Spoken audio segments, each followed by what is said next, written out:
Assalamualaikum warahmatullahi wabarakatuh. Video kali ini saya akan menyampaikan materi mengenai ekonomi internasional, terutama terkait dengan kerjasama perdagangan internasional atau integrasi ekonomi, terutama berkaitan dengan trade creation dan trade diversion. Integrasi ekonomi ini bisa bertingkat-tingkat, mulai dari PTA, di mana negara-negara bersepakat untuk hanya menurunkan tarifnya saja pada perdagangan barang. Kemudian ada FTA, Free Trade Area, di mana negara-negara bersepakat untuk menurunkan tarif pada perdagangan barang, melakukan liberalisasi pada perdagangan jasa, kemudian terkait dengan non-tarif measures dan sebagainya. Kemudian ada yang lebih luas lagi skop kerjasamanya, yaitu kerjasama Comprehensive Economic Partnership Agreement, di mana pada kerjasama ini cakupannya cukup luas, mulai dari perdagangan barang, penurunan tarif di perdagangan barang, kemudian yang kedua itu perdagangan jasa, kemudian ada cooperation dan capacity building, kemudian ada kerjasama investasi dan sebagainya.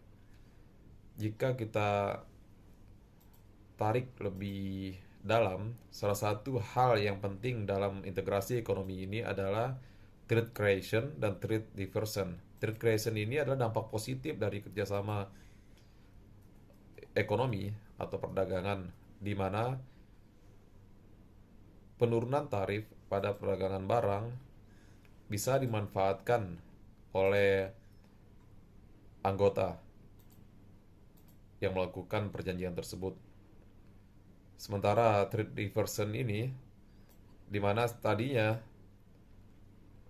harga suatu produk pada tingkat global itu lebih rendah, namun karena adanya tarif, produk tersebut bisa lebih tinggi.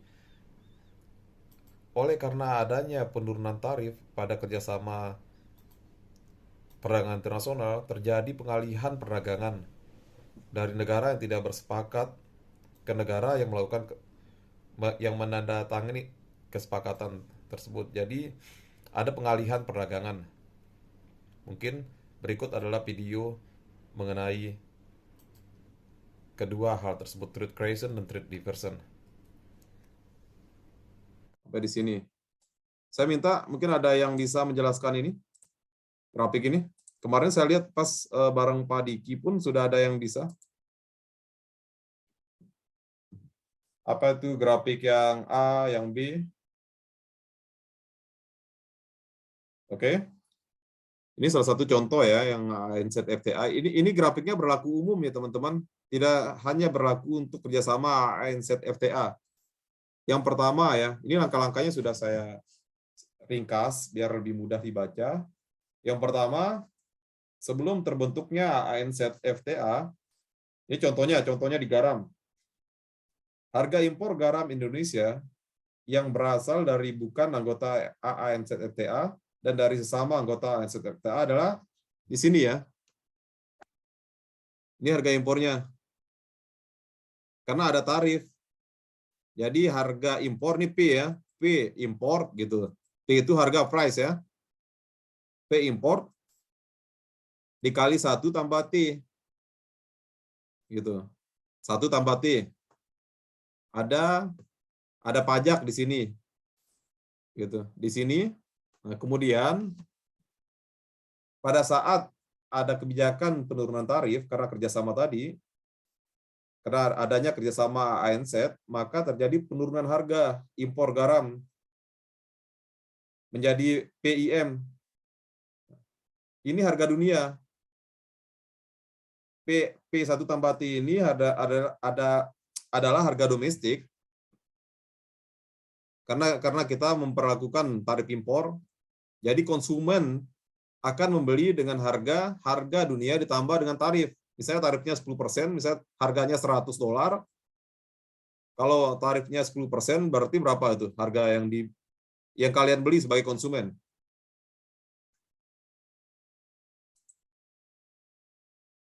Ega Osiska. Kalau harganya $100, harga dunianya $100, dikasih tarif 10%, berapa harganya? P1 tambah T-nya.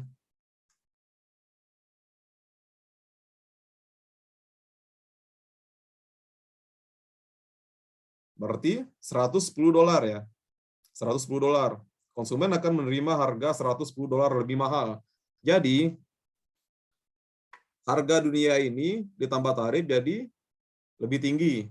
Oleh karena ada kerjasama ANZ yang sepakat menurunkan tarif bea masuk, maka konsumen akan membayar harga garam tersebut seharga harga impornya, seharga harga dunia ini, DPIM. Ya, ngerti? Karena tarifnya sudah dihilangkan.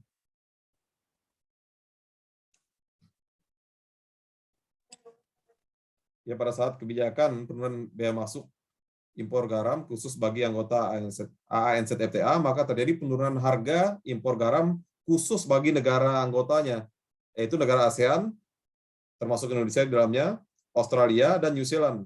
Sedangkan negara yang bukan anggota ANZ-FTA, tetap harga produknya itu di domestik kita seharga ini. Yang tadi, P impor dikalikan dengan tarif kan. Jadi tadi misalnya contohnya harga 110. Nah, kalau kita turunkan tarifnya untuk negara anggota anggota ANZ dihilangkan 10%-nya, maka harganya akan menjadi PIM, turun harganya. Nah, hal tersebut menyebabkan terjadinya peningkatan permintaan garam di Indonesia. Dari segi permintaan, karena harga turun kan, hukum permintaan. Dari 0C, ini 0C, dari sini ke ini 0D. Paham? Paham, Pak. Ya, karena ini kan, karena sebanding dengan penurunan harga tadi kan. Oke. Gambar 1A ini pada tingkat harga PIM, peningkatan permintaan garam tersebut disuplai oleh garam domestik sebesar 0A. Indonesia cuma mampu mensuplai garam secara domestiknya 0A. Ini sampai sini aja nih. Ini kan, suplainya di sini kan. Ini kuantitas kan, ini kuantitas, ini harga. Kuantitas yang mampu disuplai itu 0A. Dan garam impor sebesar AD. Ini di gambar kedua. Ini AD. Ini sisa kesininya kan disuplai dari luar kan. Kita cuma mampu sampai sini. Sedangkan dari sini ke sini sampai sini. Sedangkan 0 sampai D ini adalah kebutuhan nasional kita. Paham? Sampai situ dulu? Oke. Nah, oleh karena kita cuma mampu mensuplai sampai 0A ini, sedangkan kita butuh sampai 0D, maka dari A sampai D kita apain? Bunga Aprilia Graini. Dari A sampai D kita apain? Itu impor ya, Pak? Ya, kita impor. Ya.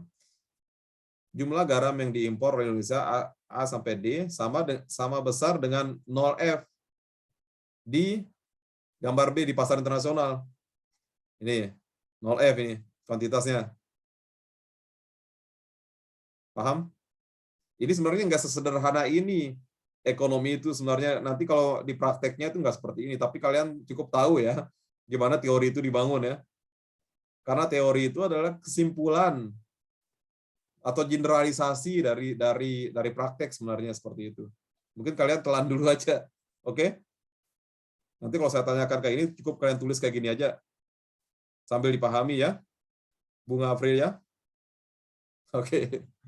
Kemudian, langkah kelima, ini coba saya persingkat, ringkas langkah-langkahnya itu, karena grafik-grafik kayak ini sebenarnya ya begitulah. Kemudian yang kelima, dampak yang ditimbulkan dari kebijakan penurunan tarif tersebut diperkirakan akan terjadi perubahan peningkatan impor sebesar segitiga MZN. peningkatan impor itu ini M, Z, N. Ini segitiga ini.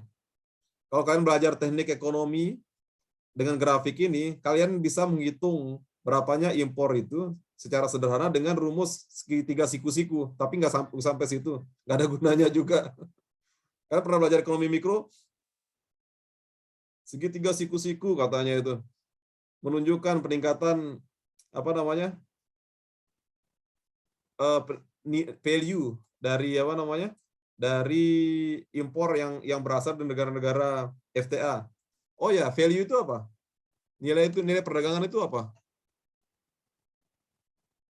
Yang tercipta dari kerjasama ANZ ini. Yang ditunjukkan oleh segitiga MZN. Apa itu? Mungkin Edbert, Sebastian?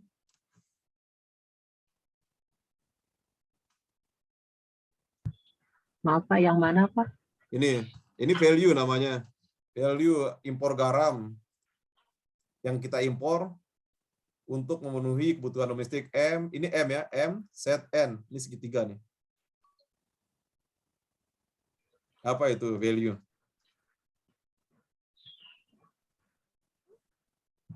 Nilainya Pak.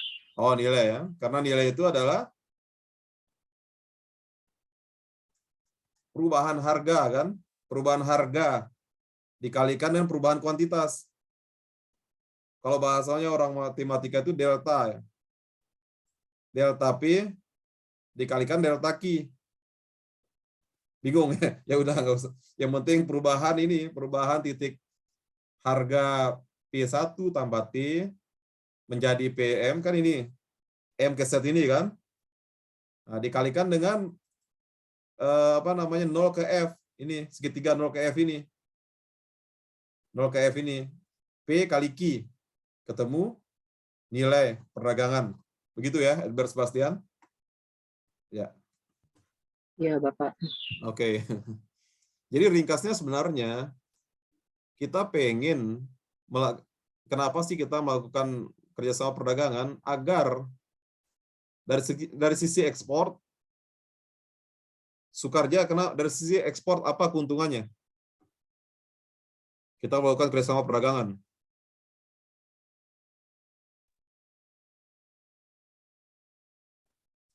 Yang pertama tadi, sepaham saya aja ya Pak, ya, menambah kekurangan tadi kebutuhan.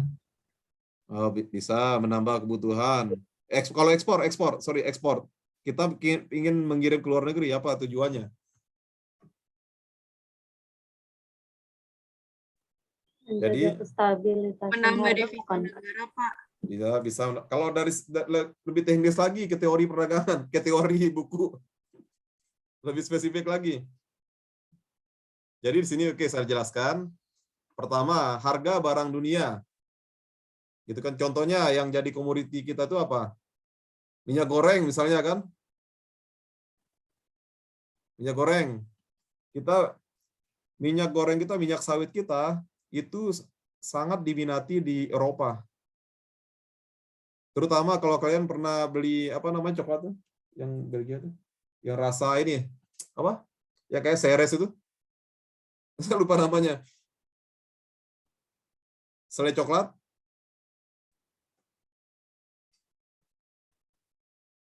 Kayak Ovaltine apa namanya itu? Oke.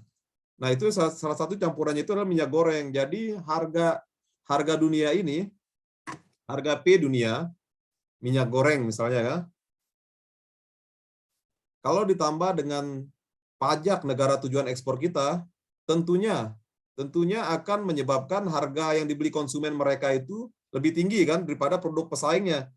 Produk pesaing minyak goreng itu apa? Substitusinya, barang substitusi minyak goreng contohnya. Ini contoh ya. Ada banyak sekali. Ada minyak zaitun yang diproduksi di Spanyol.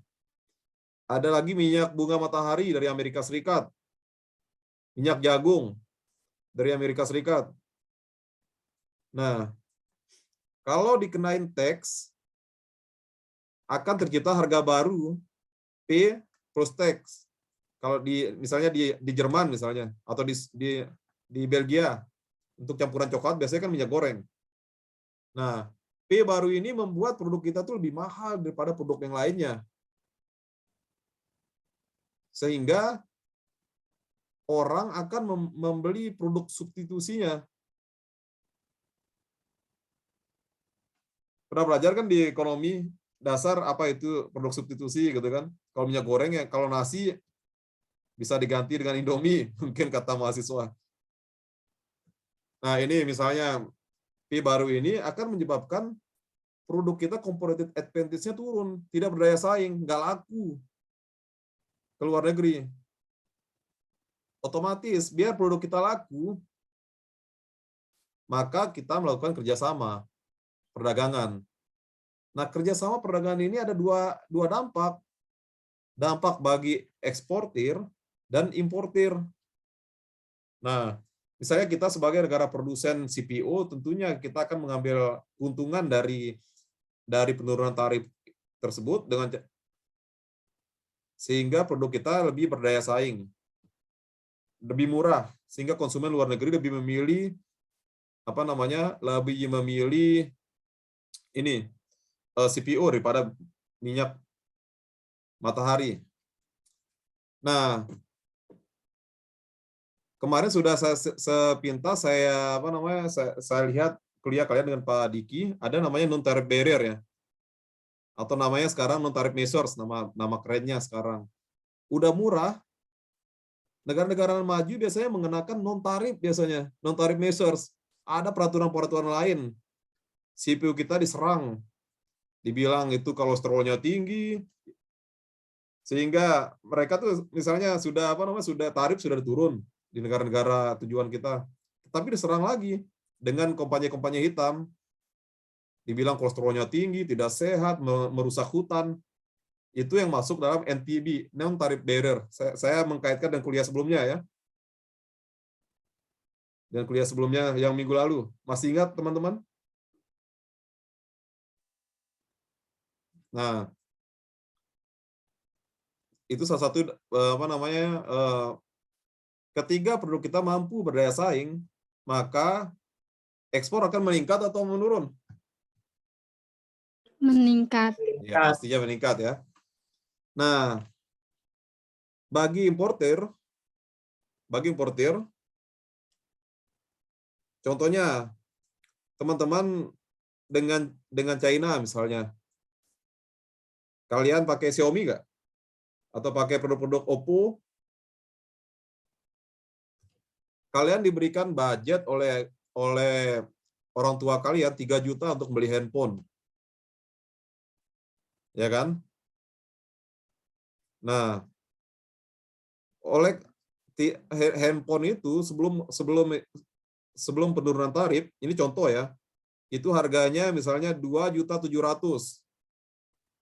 Setelah dilakukan kerjasama penurunan tarif, maka akan menjadi misalnya 10% ya, berarti 270-an, 2.700.000 dikurangi 270.000, jadi sekitar taruhlah 2,5, lebih murah kan? Lebih murah. Maka ada penambahan kesejahteraan atau konsumen surplus kalian berapa? Tadinya 3 juta kan? 3 juta dikasih budget. Ternyata handphonenya itu lebih murah kalian beli. Misalnya yang tadinya willingness to buy kalian itu 3 juta, tiba-tiba karena ada kerjasama, contohnya harga handphone jadi turun, jadi 2,5 juta. Berarti surplus kalian berapa? 500. Ya, terjadi kenaikan kesejahteraan bagi kalian yang tadinya cuma untuk beli handphone, bisa beli skincare 500.000. Ada 2 barang yang bisa kalian beli. Itu namanya peningkatan kesejahteraan akibat dari kerjasama perdagangan. Nah, itu bagi konsumen. Bagi importir tadi itu, mereka bisa, terutama importir yang diharapkan pemerintah itu adalah importir barang-barang baku. Ini akan dampaknya itu cukup besar ya. Saya model sederhana bagi importir, misalnya dia bahan baku apa? Bahan baku plastik, biji plastik. Nah, ketika biji plastik ini diturunkan harganya, maka produsen Indonesia akan membeli lebih murah. Sehingga ember kita itu ketika P biji plastik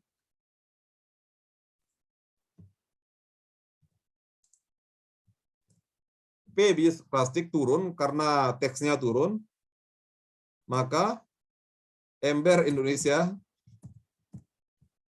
harga ember jadi apa? Harga ember jadi, kalau bahan bakunya turun, Jadi murah, Pak. Turun. turun juga kan? Nah, dampak lainnya dari apa namanya, dari kerjasama ini, harga bahan baku turun, sehingga kita itu ada apa namanya, ada pengusaha kita tuh pengen meningkatkan produksinya karena harga bahan baku turun. Peningkatan produksi, ini model ekonomi ya kayak gini-gini ya. Peningkatan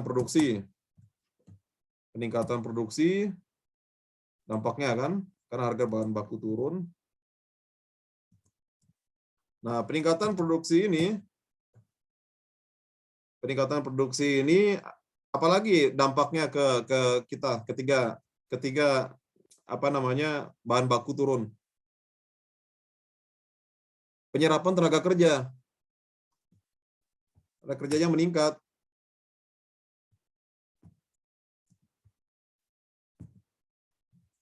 Nah, artinya kan kalau kita impor bahan baku murah dari luar negeri, kita olah di Indonesia, itu akan meningkatkan produksi di Indonesia. Cost produksi kita jadi turun ya, peningkatan produksi, Q-nya naik, cost-nya turun. Cost-nya turun.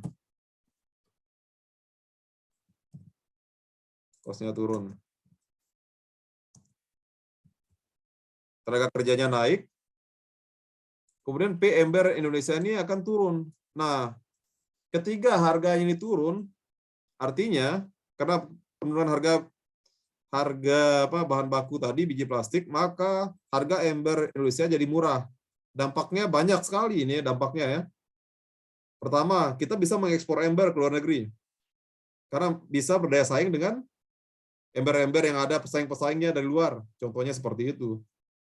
Ini simple banget ya. Kalau teman-teman datang ke datang ke Binisu, kalian lihat produk-produk plastik itu dari mana? Ada ember, ada tumbler, ada apa lagi itu, produk plastik, produk itu dari China, ya kan? Itu sesimpel itulah, kita mempelajari ekonomi, kita amati, kita lihat tuh made in mana, kenapa dia bisa lebih murah, lebih bagus di Miniso. Ini apa namanya, kerjanya seorang ekonom ya. Teman-teman ini kan masuk dalam rumpun ahli ekonomi, pendidikan ekonomi ya, latar belakangnya. Iya, Pak. Ya teman-teman ini calon-calon ekonom. Nah, ini kemungkinan apa namanya yang akan terjadi dari segi importir tadi. Tetapi dampak lainnya dari kerjasama ini masuknya terutama di bahan jadi ya. Contohnya, ketika Indonesia di produk elektronik misalnya, Indonesia memproduksi misalnya kipas angin Mas Pion yang kita produksi di Indonesia. Ketika kita menghilangkan tarif biaya masuk, otomatis produk itu akan bersaing dengan produk dari luar negeri yang lebih murah kan? Apa yang akan terjadi? Persaingan, ya kan? Persaingan antar. Nah, di sini gunanya tarif tadi, teman-teman. Tarif tadi itu selain untuk pendapatan pemerintah, juga untuk melindungi dari pengusaha domestik kita. Jadi dalam kerjasama itu tidak langsung diturunkan tarifnya jadi nol. Kita juga melakukan exercise, kita juga memperhatikan produk dalam negeri kita. Ya, itu dampaknya untuk importir tadi. Secara apa? Ketika masuk barangnya, jadi nggak serta merta kerjasama ekonomi ini langsung menjadikan tarifnya jadi nol. Tentu ada skema yang namanya modalitas sampai produk kita itu mampu bersaing seperti itu. Oke, sampai sini teman-teman, Ramadona Ardila Derajat ini sudah memahami apa itu trade creation. Sudah Bapak. Sudah lumayan melihat kan grafik, udah ada gambaran di grafik ini ya. Oke. Nanti ujian akhirnya, ujian lisan gimana? Gimana Sukarja? Oke. Nah, Jangan Pak. jangan. Kenapa? Nah, ini dampak lain dari apa namanya kerjasama ini adalah terciptanya trade diversion, ya. Apa itu trade diversion? Coba Sukarja tunjuk temannya, suruh bacain ini. Tunjuk siapa?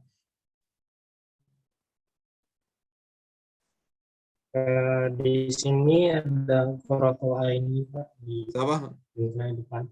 Siapa namanya? Boleh mungkin. Ya, boleh, Foto boleh. ini. Foto Oke. ini.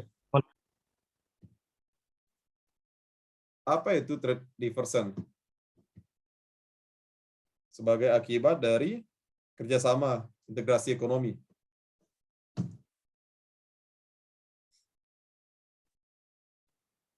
Nggak nyahut orang, mungkin lagi ini ya, lagi masak, sambil masak. Tunjukin yang lain, Sukarja. Maaf ya. Putri Purwotayani mungkin ini di depan. Itu PJ dicatat ya teman-teman yang aktif ya. Nanti saya apa namanya kasih reward. Oke, silakan yang ditunjuk oleh Mas Sukarja. Ini terjadi ketika biaya impor lebih rendah. Jadi trade diversion terjadi ketika lower cost impor, biaya impornya dari apa tuh? Dari luar custom union atau kerjasama perdagangan digantikan oleh gimana? Ngerti nggak? Jadi gini, prinsipnya adalah tujuan dari skema integrasi ekonomi ini adalah adanya diskriminasi, adanya hubungan istimewa beberapa pihak yang menjadi anggota, sehingga yang dalam hal ini menurunkan tarifnya, sehingga yang tadinya mereka mengimpor dari negara di luar kerjasamanya, oleh karena tarif sesama mereka sudah lebih murah, maka mereka akan mengimpor sesama mereka atau melakukan aktivitas kerjasama perdagangan di sesama mereka. Jadi ada peralihan perdagangan dari luar non-member di sini, union member, ke dalam union member, itu namanya trade diversion. Paham nggak, Putri Korota? Bisa dibahasakan sendiri? Jadi kayak yang tadinya belum ada kerjasama kan dia kena tarif gitu ya Pak. Setelah ada kerjasama, dia jadi lebih baik kerjasama perdagangannya sama yang udah punya kerjasama aja biar lebih murah gitu ya Pak. Ya lebih murah dengan terjadi peralihan perdagangan dari negara bukan anggota, dari negara yang tadinya berdagang dengan negara di luar anggota ke negara yang melakukan perikatan kerjasama seperti itu. Karena tadi lebih murah. Kebalikan dari trade diversion, ya kan? Trade creation itu terciptanya perdagangan, begitu pula trade diversion dampak dari terciptanya perdagangan, gitu. Seperti itu. Ada yang bisa bantu saya membaca grafik ini? Ada yang bisa baca? Saya juga pusing. Yang pertama, saya sudah meringkas untuk kalian. Boleh Putri Kurota Ayun membaca yang pertama ini. Oke. Pertama, Indonesia mengimpor garam yang berasal dari berbagai macam negara, kan? Seluruh dunia, siapa yang punya garam boleh kita beli, gitu. Baik dari ANZ FTA maupun dari bukan negara ANZ FTA, semuanya kita beli. Nah, gambar yang ini, gambar 2A ini, gambar 2A ini adalah harga garam impor negara-negara bukan anggota ANZ FTA itu di PI.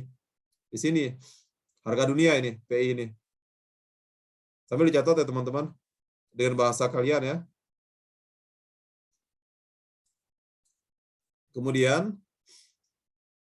sebelum dibebani dengan tarif bea masuk oleh Indonesia adalah OPI. Ini, 0 PI. Ini harganya nih.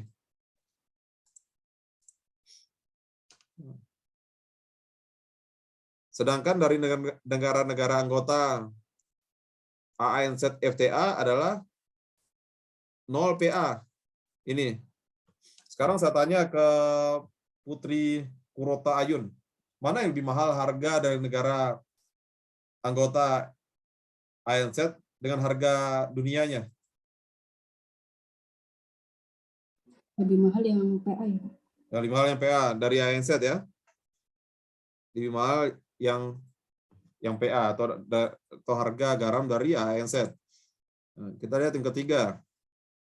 Di langkah ketiga, kurva penawaran garam dari negara I bukan anggota ANZ FTA adalah SI. Kurva penawarannya. Mana SI ini? Apa artinya kalau kurva penawaran ini horizontal kayak gini, nggak miring? Artinya apa?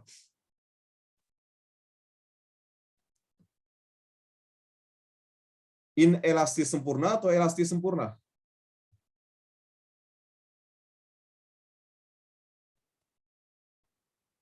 Nanti pelajari sendiri ya. Saya lanjut. Nanti saya tanyakan di soal aja. Nah, ini kurva penawarannya ini ya. Seperti ini. Kemudian sedangkan kurva penawaran dari bukan negara anggota ANZ, sedangkan kurva penawaran dari anggota ANZ itu adalah SA. Ini kurva penawarannya SA dengan harganya PA tadi ya. Harganya PA, artinya di bawah harga ini. Oke. Sampai mana tadi?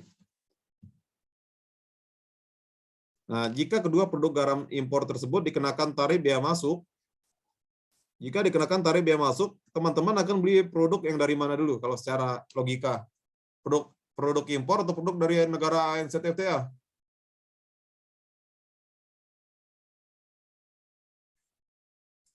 Mau pilih PI atau PA? Ini. PI. PI kan? Oke. Karena apa? Karena lebih murah. Oke. Tidak sedikit bisa baca grafik ya. Pelan-pelan kalau kecepatan teman-teman ngomong ya. Iya, Pak. Ya. Iya, Pak. Oke. Nah, maka harga kedua produk garam impor tersebut di pasar Indonesia menjadi OPI 1/T untuk negara-negara di luar ini ya.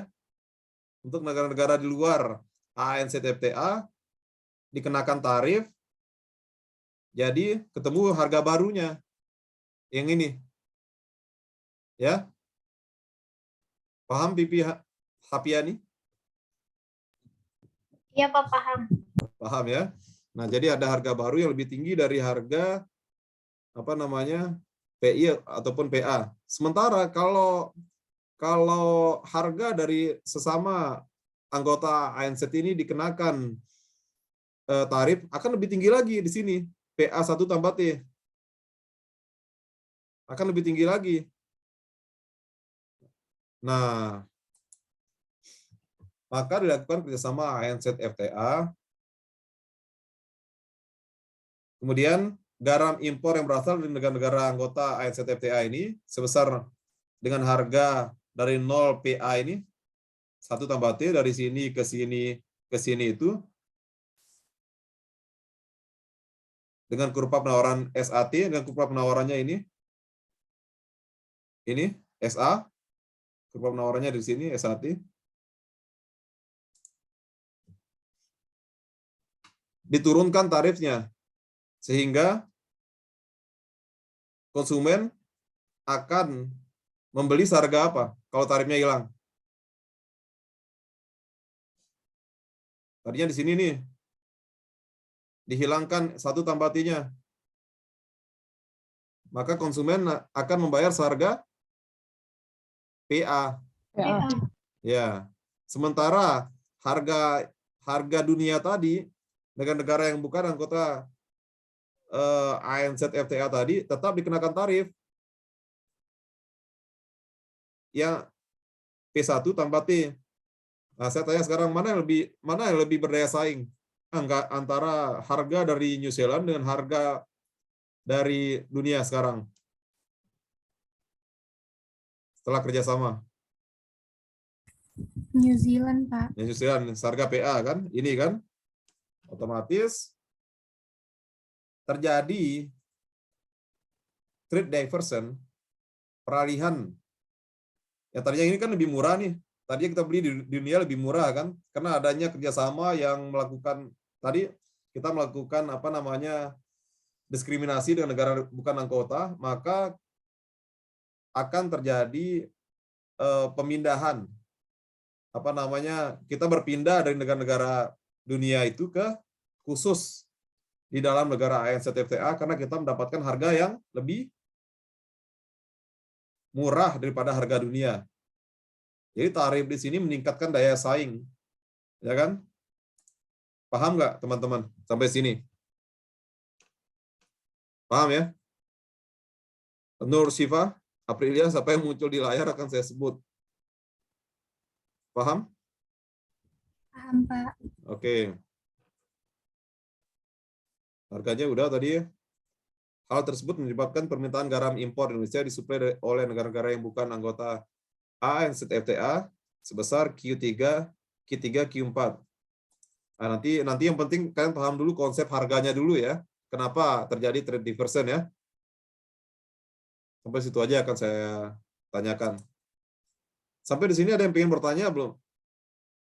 Apa itu trade creation, trade diversion? Mungkin teman-teman ada yang ingin berkomentar. Demikian video pembelajaran dari saya terkait dengan integrasi ekonomi, terutama pada topik trade creation and trade diversion. Video selanjutnya terkait dengan mata kuliah ekonomi internasional ini, saya akan mengangkat tema perdagangan internasional di sektor jasa. Demikian, wassalamualaikum warahmatullahi wabarakatuh.